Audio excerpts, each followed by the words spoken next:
से समाप्त हो जाए। तो कहाँ पहली कहा अब कैसे, अब मैं क्या कहूं, क्योंकि तुम्हारी दृष्टि ही खराब है, और जब तुम्हारी दृष्टि खराब है तो तुम्हारी भावना भी खराब है, और जब तुम्हारी भावना खराब है तो तुम्हारा चलना फिरना उठना भी खराब है।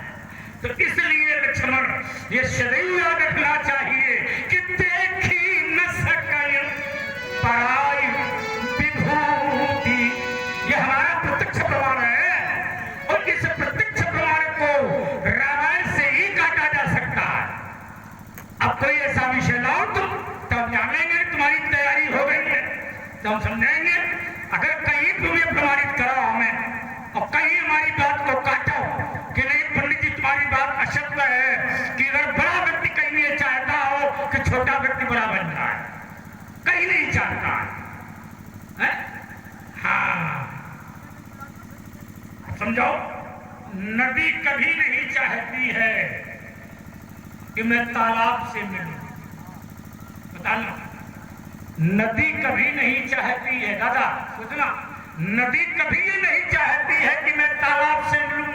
नदी सदैव ये सोचती है कि मैं सागर से मिलूं, कि सागर से मिलने से महाशब्द लग जाएगा, महासागर, विचार करना। और यदि मैं तालाब से मिलूंगी तो उसमें तो इसको काटने का प्रयास करना पड़ेगा। हाँ ध्यान रखो, ये ज्वाला देवी का दरबार है, बुद्धि को संक्षिप्त करके, हाँ विवेक को ठीक ठीक लाओ जरा, है रेल बालक काल पशु बोलत कोई न संभाल। देखो हमारी बात में ये क्या दिव्य शांत है, वैसे तुम छोटे हो ले तुम नहीं हो, हैं? इसलिए दे रहे हैं कि ले हाँ शांति से बैठो उधर। हाँ नहीं, ये दे इसलिए रहे हैं क्योंकि जब किसी की बात में किसी का हृदय प्रसन्न होता है तो यश मिलता है। उस यश की जो प्राप्ति है वो उनके हाथों से हमें मिल रही है। ये सदैव जो मैंने बात रखी थी, आपने घुमाए बहुत। हमारा तर्क क्या था? हमने तर्क रखा था कि धनुष का प्रण करके हो सकता है राजा जनक के द्वारा अनुचित किया गया हो सकता है धनुष तोड़ने वाले ने धनुष को तोड़ करके अनुचित किया हो, लेकिन पृथ्वी का क्या कोई दोष है? और जब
परमात्मा जो अवतार लेता है वो दूसरे के लिए लेता है, ये तो ठीक है, लेकिन परमात्मा का ये शरीर वही छुपा होता है। क्योंकि अभी देखो तुमने ये उत्तर भी दिया कि वो उसके अधीन है, आम भक्त पराधीन हो। इसका मतलब है कि भगवान जो है वो मंत्र के अधीन है और मंत्र उसके बस में नहीं है, मंत्र के वो बस में है।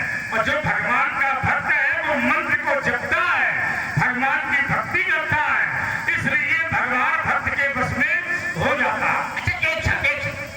अब देखो बात बदली।